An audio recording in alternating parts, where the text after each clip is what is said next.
Welcome back. So up until now, we've learned about integers, floats, strings, and Boolean values. So let's try and tie some of those things together. Let's imagine you were Facebook. How do you think Facebook works underneath the hood when it comes to your profile? Well, they would have, let's say, a variable called name, and this will have your name. And then they'll probably have a variable with your age, let's say 50. I'm not actually 50, but I'm pretending to be for this case, just so I sound wiser. And then let's say relationship status. So again, we also have relationship status on Facebook. And for now, let's say single. So that's my Facebook profile right there. Now, if we wanted to perhaps change that, let's say my relationship status all of a sudden goes from single to it's complicated. Well, that's an easy fix. We would just do relationship status equals to it's complicated. And remember, because of the single quote, we'll have to do backslash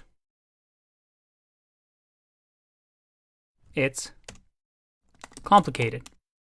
And now if I print my relationship status, you'll see that it's been updated to it's complicated.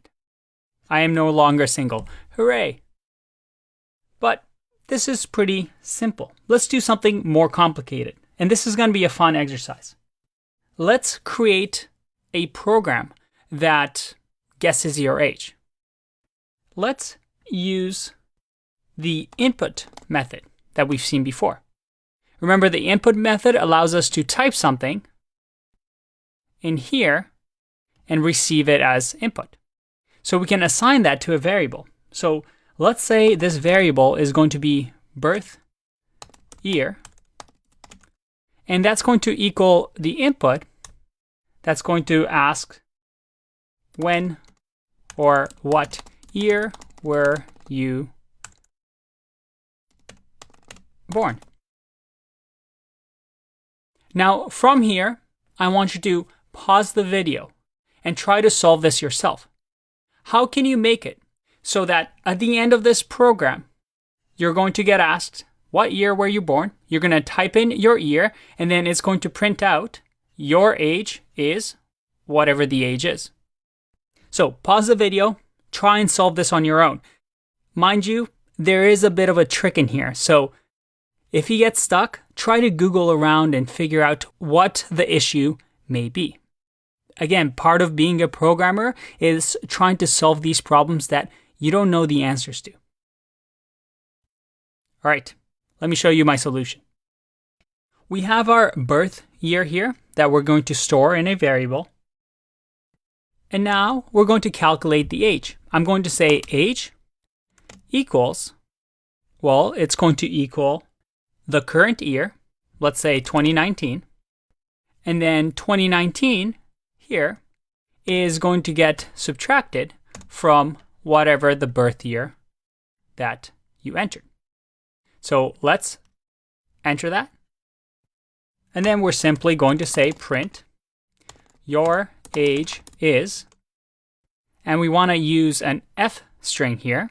So I'm going to add an F here, and then simply say age. If I run this, I get what year were you born? I was born in 1986. We get an error. And if you try this yourself, you may have encountered this error. We get something called a type error. And there's lots of errors that you can get in Python. Again, we have a section on errors, so don't stress too much about it. But if you read here, it says unsupported operand type S for minus int and string.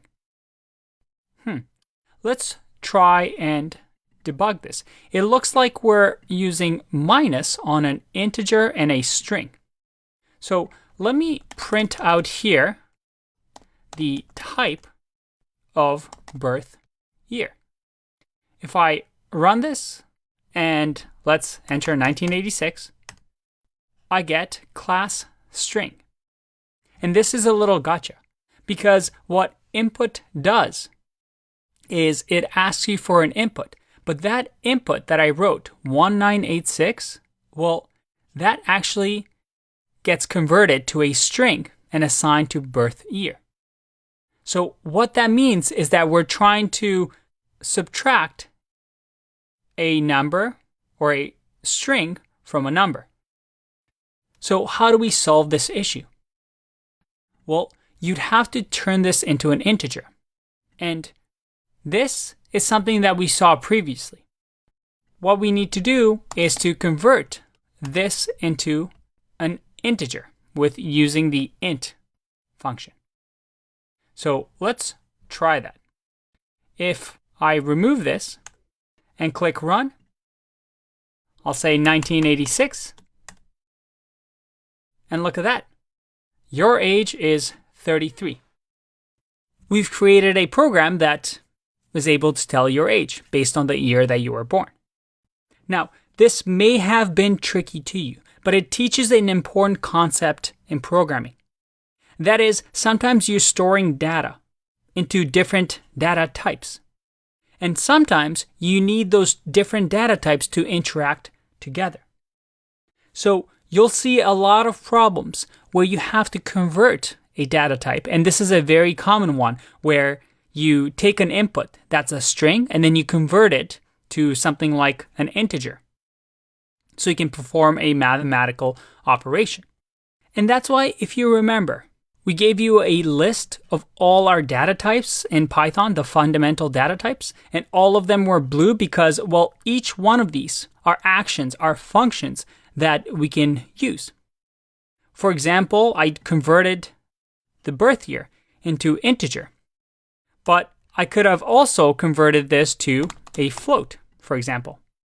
And if I run this, it would still work because Python knows that, well, we can use integers and floats in mathematical operation, but you can see here that it's converted into a float now. If we convert this into a Boolean, and I click run, your age is 2018. That's really confusing, right? Well, that's because this gets turned into true, and underneath the hood, Python does something weird, where a true value is converted to 1. Because Boolean, remember, it's 1 or 0, true or false. All right, hopefully this didn't confuse you too much. It's something that we'll encounter throughout the course, so don't worry, we'll get more and more practice. However, I hope you get to practice this a little bit to really understand what's going on, because although this is a couple of lines of code, the principles that we use here, we're going to use throughout bigger and bigger code bases. So I guess I'll see you in the next one. Bye-bye.